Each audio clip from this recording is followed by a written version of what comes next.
Hey, have you ever been in a place in life where it seemed like life was just kicking your butt every time you turned around and you reached a very, very low point in your life that you just didn't know how you were going to get out of that thing? Well, I have. And today I'm going to tell you that story about how I use spiritual rituals to transform my life and get up out of that low place. Welcome back to my channel. If you're new here, I'm Kai, and it's my mission to help you navigate those in between spaces when we go through life's transitions. So, let me tell y'all this story. About 10 years ago, I went through my first divorce.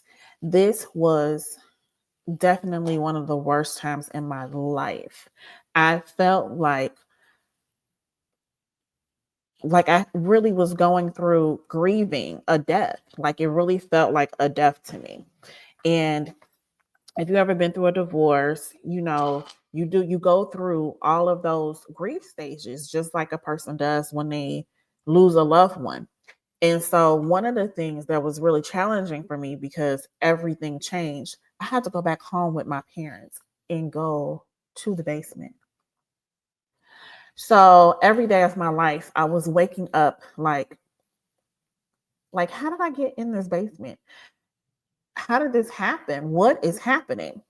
Now, I grew up in the church. Okay. So I was like, okay, I'm going to do all the things they told me to do. I was praying, I was crying, I was tearing in the spirit, I was speaking in tongues, I was doing everything. And Jesus was not on the main line that day. I don't know if he took a vacation during that time or what the hell happened, but nothing I was doing that I was taught was working. Um, this is irritating me, need a little edge up. Anyway. So I'm in this basement and I'm just really reevaluating my life at this point because so much was going on. I had to go back to work and I still had two very small children, that I had to take care of and see to while I'm trying to put the pieces of me back together. Have any of y'all ever been through that before? Let me know down in the comments. And so when nothing is working, you're like, what do you do? I was almost just kind of like existing. I wasn't even living anymore. And so one night I'm scrolling on the internet and I was looking up I think something about how to get out of depression, something along those lines. And I came across meditation in this company called Mind Valley. So this was actually the start of my spiritual journey, this version of it, because like I told you, I was a Christian before. So a lot of things are for me, because my parents are pastors, everything, especially to my mama, everything was, oh, this is demonic, this is evil. We don't do this, we don't do that. You ain't supposed to do this. You don't need to tap into that. Be careful. You don't know what it is you're tapping into.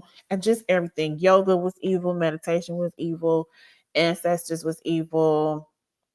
So y'all get it. I couldn't even watch scary movies. So y'all understand. So I was having that battle with myself, like, do I want to do this? But I was like, well, Jesus ain't return my phone call. So let me go ahead and see what this vision guy is talking about. So through him, he had a lot of classes and a lot of different things. And I was like, okay, this is looking good, right? So on Mind Valley, the first thing that I did was I went down the Lisa Nichols rabbit hole. I love her. I adore her. Actually, meeting her was one of the first things that I remember actively manifesting. So that was a whole vibe for me. But in one of her sessions, she was talking about visions, 6-stage meditation. And so this is what I started doing every day. And I slowly made it a ritual. So let me tell you how it goes. It's 6 stages. Oh shoot, I should have wrote down the stages. But hold on, let me see if I can grab it real quick. Okay, so I pulled it up on my phone because I still follow them. This platform, let me do a little commercial break.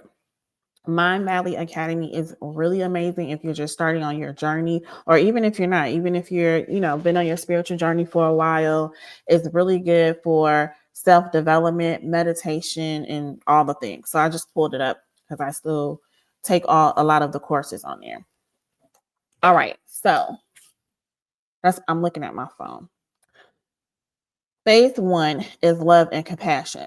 So you're going to start off by envisioning somebody that you really love, and whatever that love feeling color produces for you, you are going to surround yourself with that, and you're going to connect, with source, and then you're going to connect with Mother Earth and bring it back up, and you're going to fill your entire space. You're going to surround yourself, in the thing, in like the bubble of the color that you said was love for you. Okay. Then you're going to, okay, I had to turn off that virtual background. It was starting to piss me off. I love those things, really cute, but I don't like when it start going in and out and you look crazy. Okay, so we talked about phase 1. Phase 2 is all about happiness and gratitude. So you're going to think about, I think it's 3 things that you're grateful for that happened in that past week, and you're going to focus on how it made you feel, right? And the third phase, this is the one that was ridiculous for me: peace and forgiveness. So, what you do in this stage is you think of somebody who has wronged you, and he walks you through an exercise of forgiveness with that person. So, of course, I was, envisioning that ex, and oh, look, it popped up. I didn't mean to do that. I was envisioning that ex, but y'all, the forgiveness, it was really, really, really hard for me. And he tells you, like, if whatever they've done to you, if the charge is so bad or it's really deep or it's a really big one, focus on a smaller one until you can work up to those larger charges. So he had plenty. So that was easy. I was like, okay, boom. But it's still you. You are still the person, right? So once you go through the forgiveness phase, and when you really truly surrender and forgive, then there's a peace that you get, because you can't manifest anything, you can't transform anything if you are not in a state of peace. And when there is unforgiveness, ain't no peace. So that one was a big one for me. And then the fourth phase is vision for your future. I love this one. So he has you think about where you want to be, what your vision is for yourself in the next 3 years.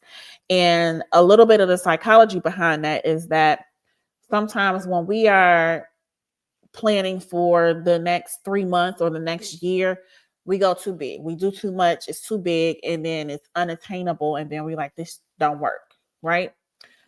And when we go far, when we do like 5 years or 10 years, then it's like we don't do enough. We don't make the vision big enough. So 3 years was like a perfect spot. So y'all know my 3-year plan. I was like, I'm up out of this basement. I'm, thriving in my businesses. I'm doing this and that, this and this, that, and this and it. So that was really good. Okay. So I was rocking and rolling with that. And then phase 5 is mastering your day. So how do you want your day to unfold? So because I was in such a state of trauma, because let's call a thing, that's what it is. You're in trauma when you go through a divorce, any major life event, you're going to experience trauma. And so that's where I was at. So the stuff I wanted to master for the day was little stuff like I wake up and I have clear skin again. There's no traffic, like silly things, right? But for me, it was major because those things was causing me extra stress. Being my background is in the beauty industry. So I was taught, I graduated from Paul Mitchell. I got my cosmetology license from Paul Mitchell. And so I was taught that You are your brand. And when we went to school, we had to have it together. Hair, face, you didn't have to have like a full face, but something. You needed something on, some gloss, some lashes. You had to have something happening.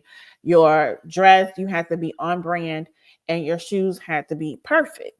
So having this ingrained in my mentality and going through a divorce, which is causing stress, which is causing adult acne, which is causing even more stress because now, oh my God, who is this person I'm looking at in the mirror?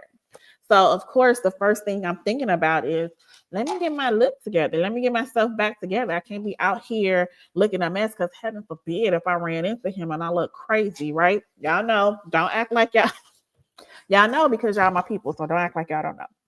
So I'm like, I need these things to happen for me. And I was in Chicago at the time and traffic was crazy. You know, I'm going back to work and I worked in the West Loop. So it was that whole thing. So I'm like, yeah, my perfect day is I wake up, my skin looks good, there's no traffic, the kids aren't fighting me, and we rocking and rolling. That was my perfect day. Of course, it evolved over time, but when I started, that's where we was at. And then the phase 6 is the support and blessing phase. So you're thinking about whoever it is that you call on. If you call on Buddha, Jesus, and Orisha, whoever. And of course, I was like, Jesus, you've been sleeping on the job, so I ain't calling on you. So I don't even know y'all who I was calling on. Child, I probably was calling on the man in the moon at that point because I felt like I had been failed by my spirit team that I knew so far. And then you do the closing. So I would do this almost every night, but in the beginning it was really hard. You know how it is when you're first starting like a meditation or visualization. It's hard for you to focus and stay awake. I was exhausted by the end of the day. So a lot of the times I fell asleep. I wanted to go through the whole thing so I could make sure that it wasn't nothing weird going on because of course you've not been indoctrinated by mommy that everything's evil. We ain't supposed to be doing that. That is not of God. That was her favorite term. That is not of God. And meditation was on the list, like yoga and everything else that's really helpful for us. How ironic is that? So, anywho, I finally make it through this whole thing, and I'm like, oh no, this is peace. I'm gonna do this. I'm gonna be committed to doing this. So I started doing it every week, and then every week built up to me eventually being able to do it every day. And it became my transformation ritual. I started to notice that little things started to line up for me in my waking life. And so I'm like, it has to be because of this meditation. And I'll tell you, right now to this day, some of the stuff that I envisioned back then, I'm living now. So I swear by this. I still do this. I do this at least a couple times a month just to make sure I'm on the right track with where I want to go. So as you evolve in your journey, you start to add on, different things to your, I call it like your spiritual armor. It's like it's your rituals, it's your your spells. If you do spells, it's your go-to things that you know is going to help and aid in your transformation. And this for me was one of those things. And so from here, I started making it like a whole production. So while I was in the basement, I couldn't burn candles because I had a situation when I was a teenager in my room. So they were like, no more candles for you, dear, in our house. So I was like, okay, cool, whatever. But I would, set the lights just right. Beforehand, I would take a bath, which I'll do a video about my whole bath time because it was a whole thing too. It was a part of my healing journey and getting up out of that basement. So I would do my baths. I would, make sure the kids were in bed and everything was good with them, read them stories, the whole thing. You got to do your mommy thing. And then I would go into now I called it the retreat instead of the basement. It's all about reprogramming yourself, right? So I had to reprogram my language, my thought process, how I moved, even the things that I wanted. So on step 5 when you're mastering your day, instead of me asking for, traffic and this and that, I'm like, yeah, in my day, I'm a lady of leisure again. I'm doing this, I'm doing that, uh, and it happened. So maybe want to say between 6 and 8 months, it wasn't quite a year, between 6 and 8 months, when I moved out, finally, I moved into a very affluent neighborhood suburb in Illinois, and we lived in a beautiful apartment.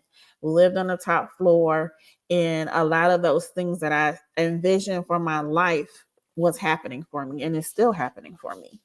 So, rituals, whatever it is, it's very personal, right? When you think about transformational rituals, that's a personal thing.